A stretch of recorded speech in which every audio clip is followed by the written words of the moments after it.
ये ऑर्डिनेंस के द्वारा ये तीनों कानून लागू किए गए थे। बाद में पार्लियामेंट में भी पारित हुए। कानून लागू होने के बाद न देश में कोई मंडी बंद हुई है, कानून लागू होने के बाद न कहीं एमएसपी बंद हुआ है। ये सच्चाई है जिसको हम छुपा करके बातें करते हैं, इसका कोई मतलब नहीं है। इतना ही नहीं, एमएसपी की खरीदी भी बढ़ी है और ये कानून नए बनने के बाद बढ़ी है।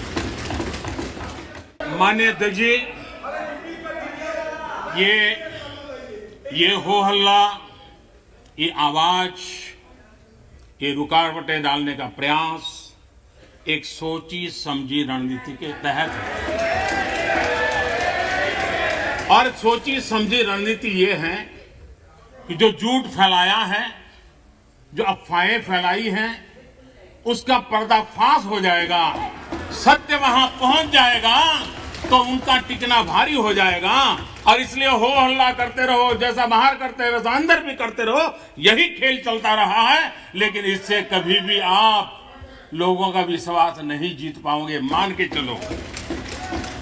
माननीय अध्यक्ष जी, ऑर्डिनेंस के बाद और पार्लियामेंट में कानून बनने के बाद किसी भी किसान से मैं पूछना चाहता हूं कि पहले जो हक उनके पास थे, जो व्यवस्थाएं उनके पास थी, उसमें से कुछ भी इस नए कानून ने छीन लिया है क्या? इसकी चर्चा, उसका जवाब कोई देता नहीं है। सब कुछ वैसा का वैसा वो है पुराना। क्या हुआ है? एक अतिरिक्त विकल्प व्यवस्था मिली है, वो भी क्या कंपलसरी है? किसी कानून का विरोध तो तब मायना रखता है कि जब वो कंपलसरी हो। ये तो ऑप्शनल है।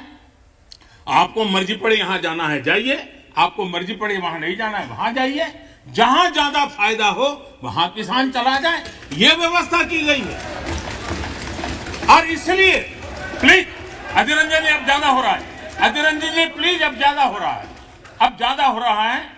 मैं आपका रिस्पेक्ट करने वाला इंसान हूं और मैंने पहले कह दिया, आपने जितना किया, जहां रजिस्टर होना हो गया। और बंगाल में भी टीएमसी से ज्यादा पब्लिसिटी आपको मिल जाएगी। बाबा क्यों इतना?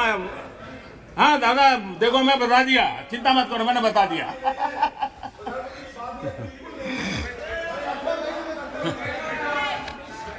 अधीर रंजन जी प्लीज, अधीर रंजन जी, अच्छा नहीं लगता है। मैं इतना आदर करता हूं, आप आज ऐसा क्यों कर रहे हैं? आप ऐसा क्यों नहीं करते?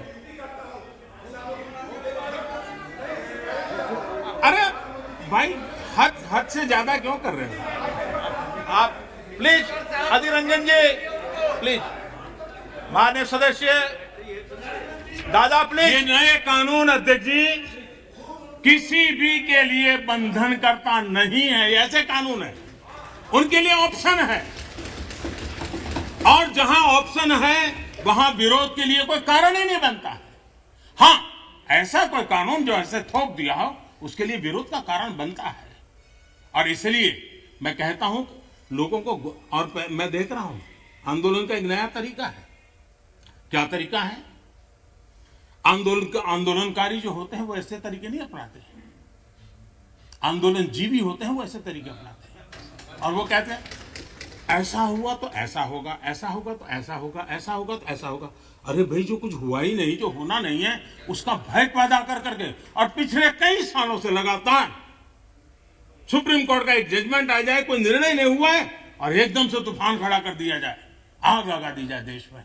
ये जो तौर तरीके हैं, उन तौर तरीके जो भी लोकतंत्र में विश्वास करते हैं, जो भी अहिंसा में विश्वास करते हैं, उन सब के लिए चिंता का विषय होना चाहिए। ये सरकार की चिंता का नहीं, देश की चिंता का विषय होना चाहिए।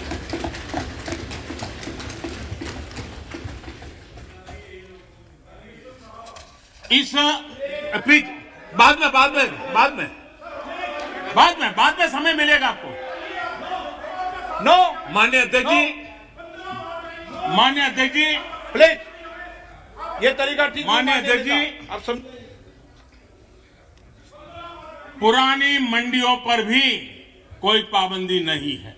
इतना ही नहीं, इस बजट में इन मंडियों को आधुनिक बनाने के लिए उनके इंफ्रास्ट्रक्चर को सुधारने के लिए और बजट की व्यवस्था की गई है।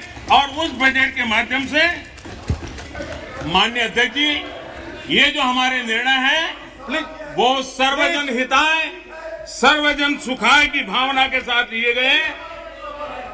आप माननीय नेता हैं, अध्यक्ष जी, आप ऐसा क्या करते हैं? आप सीनियर व्यक्ति हैं, प्लीज प्लीज बैठे। माननीय अध्यक्ष जी, इस सदन के साथी भली भांति इस बात को समझते हैं, लेकिन कांग्रेस और कुछ दलों ने बड़े जोर शोर से बातें अपनी कही, लेकिन जिन बातों को लेकर के उनको कहना चाहिए कि भाई ये नहीं, ये अपेक्षा ये होती है कि उन्होंने इतना स्टडी करके आना है। इतना ही नहीं, जो लोग ये कहते हैं, हाँ, मैं हैरान हूं, पहली बार एक नया तर्क आया इस सदन में कि भाई हमने मांगा नहीं था तो दिया क्यों? हमने मांगा नहीं तो दिया क्यों? पहली बात है कि लेना न लेना आपकी मर्जी है, किसी ने किसी के गले मड़ा नहीं है, ऑप्शनल है, एक व्यवस्था है। और देश बहुत बड़ा है, हिंदुस्तान के कुछ कोनों में इसका लाभ होगा, हो सकता है किसी एक आध कोने में न भी हो, लेकिन ये कंपलसरी नहीं है। और इसलिए मांगा और दिए का मतलब नहीं होता है। लेकिन मैं फिर भी कहना चाहता हूं, इस देश में माननीय अध्यक्ष जी, दहेज का कानून, दहेज के खिलाफ कानून बने, ये इस देश में कभी किसी ने मांग नहीं की थी, फिर भी देश की प्रगति के लिए कानून बना था। माननीय अध्यक्ष जी, ट्रिपल तलाक, इसके खिलाफ कानून बने, ये किसी ने मांग नहीं की थी, लेकिन प्रगतिशील समाज के लिए आवश्यक है, इसलिए कानून हमने बनाए हैं। हमारे यहाँ बाल विवाह पर रोक, किसी ने मांग नहीं की थी कानून बनाओ, फिर भी कानून बने थे, क्योंकि प्रगतिशील समाज के लिए आवश्यक होता है। शादी की उम्र बढ़ाने के निर्णय किसी ने मांग नहीं की थी, लेकिन प्रगतिशील विचार के साथ वो निर्णय बदलने पड़ते हैं। बेटियों को संपत्ति में अधिकार किसी ने मांग नहीं की थी, लेकिन एक प्रगतिशील समाज के लिए आवश्यक होता है, तब जाकर के कानून बनाया जाता है। शिक्षा को अधिकार देने की बात किसी ने मांग नहीं की थी, लेकिन समाज के लिए आवश्यक होता है, बदलाव के लिए आवश्यक होता है, तो कानून बनते हैं।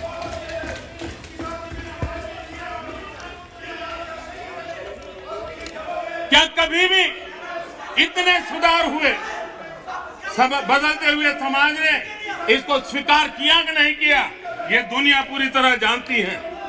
माननीय अध्यक्ष जी, हमें मानते थे कि हिंदुस्तान की बहुत पुरानी पार्टी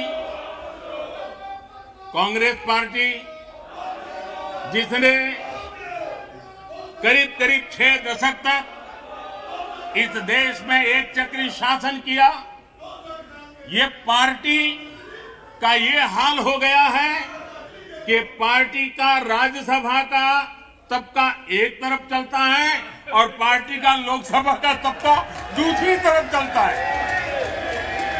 ऐसी डिवाइडेड पार्टी, ऐसी कंफ्यूज पार्टी न खुद का भला कर सकती है, न देश की समस्याओं के समाधान के लिए कुछ सोच सकती है। इससे बड़ा दुर्भाग्य क्या हो सकता है?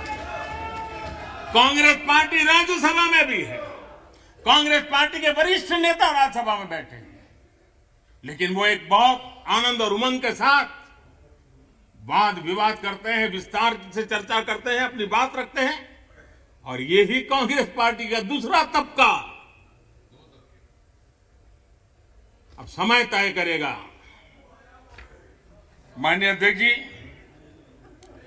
ईपीएफ पेंशन योजना, हमें मालूम है कभी ऐसे केसेस मेरे सामने आया जब 2014 के बाद में आया बेटा, किसी को पेंशन 7 रुपए मिल रही थी, किसी को 25 रुपए, किसी को 50 रुपए, किसी को 250 रुपए, ये देश में चलता था। मैंने कहा भाई, इन लोगों को ऑटो रिक्शा में वो पेंशन लेने जाने का भी खर्चा उससे ज्यादा होता होगा। किसी ने मांग नहीं थी, किसी मजदूर संगठन ने मुझे आवेदन पत्र नहीं दिया था। माननीय अध्यक्ष जी, उसमें से बाहर ला करके मिनिमम 1000 रुपीज देने का निर्णय हमने किया था, किसी ने मांगा नहीं। मुझे किसी भी किसान संगठन ने इस देश के छोटे किसान को कुछ सम्मान पैसे मिले इसकी व्यवस्था किसी ने मांग नहीं की थी, लेकिन हमने प्रधानमंत्री सम्मान निधि योजना के तहत उनको हमने धन सामने से देना शुरू किया। माननीय अध्यक्ष जी, कोई भी आधुनिक समाज के लिए परिवर्तन बहुत आवश्यक होता है। हमने देखा है जिस प्रकार से उस कालखंड में विरोध होता था, लेकिन राजा राममोहन राय जी जैसे महापुरुष, ईश्वर चंद्र विद्यासागर जी जैसे महापुरुष, ज्योतिबा फुले जैसे महापुरुष, बाबा साहब आंबेडकर, कितने अनगिनत नाम हैं। उन्होंने समाज के सामने उल्टे प्रवाह में सामने होकर के समाज सुधार का बीड़ा उठाया था, व्यवस्थाएं बदलने के लिए बीड़ा उठाया। अब कभी नहीं तो किसी ने जिम्मेवारियां लेनी होती है। ऐसी चीजों का शुरू में विरोध होता है, जब बात सत्य पहुंचता है तो लोग इसको स्वीकार भी कर लेते हैं। और हिंदुस्तान इतना बड़ा देश है, कोई भी निर्णय 100% सबको स्वीकार्य हो, ऐसा संभव ही नहीं हो सकता है। ये देश विविधताओं से भरा हुआ है। किसी एक जगह पे वो बहुत लाभ करता होगा, किसी जगह पे कम लाभ करता होगा, किसी जगह पे शायद जो पहले के लाभ उसको वंचित करता होगा। लेकिन ऐसी तो कितने बड़े देश में व्यवस्था नहीं हो सकती है कि हम उसमें कोई, लेकिन एक लार्जर इंटरेस्ट, देश में निर्णय जो होते हैं लार्जर, सर्वजन हिताय सर्वजन सुखाय निर्णय होते हैं और उसको लेकर के हम काम करते हैं। माननीय अध्यक्ष जी, ये सोच के साथ मेरा विरोध है। जब ये कहा जाता है मांगा था क्या हम सामंतशाही हैं क्या कि देश की जनता याचक की तरह हमसे मांगे, उनको मांगने के लिए मजबूर करें? ये मांगने के लिए मजबूर करने वाली सोच लोकतंत्र की सोच नहीं हो सकती। माननीय सरकारें संवेदनशील होनी चाहिए। लोकतांत्रिक तरीके से जनता की भलाई के लिए सरकार ने जिम्मेवारियां लेकर के आगे आना चाहिए। और इसलिए इस देश की जनता ने आयुष्मान योजना नहीं मांगी थी, लेकिन हमें लगा कि गरीब की बीमारी में बचाना है तो आयुष्मान भारत योजना लेकर के जाना चाहिए। इस देश के गरीब ने बैंक अकाउंट के लिए कोई जुलूस नहीं निकाला था, कोई मेमोरेंडम नहीं भेजा था। हमने जनधन योजना की थी और हमने इस जनधन योजना से उसके खाते खोले थे। किसी ने भी स्वच्छ भारत की मांग किसने की थी? लेकिन देश ने के सामने स्वच्छ भारत लेकर के गए, मामला चल पड़ा। कहां लोगों ने कहा था मेरे घर में शौचालय बनाओ, किसी ने मांगा नहीं था, लेकिन हमने 10 करोड़ घरों में शौचालय बनाने का काम किया। मांगा जाए तभी सरकार काम करे, वो वक्त चला गया। ये लोकतंत्र है, ये सामंतशाही नहीं है। हम लोगों ने लोगों की संवेदनाओं को समझ करके हमने सामने से देना चाहिए। नागरिकों को याचक बना करके हम नागरिकों का आत्मविश्वास नहीं बढ़ा सकते हैं। हमने नागरिकों को अधिकार देने के दिशा में आगे बढ़ते रहना चाहिए। नागरिक को याचक बनाने से नागरिक का आत्मविश्वास खत्म हो जाता है। नागरिक का सामर्थ्य पैदा करने के लिए, उसका आत्मविश्वास पैदा करने के लिए हमारे कदम होने चाहिए और हमने इस दिशा में कदम उठाए हैं।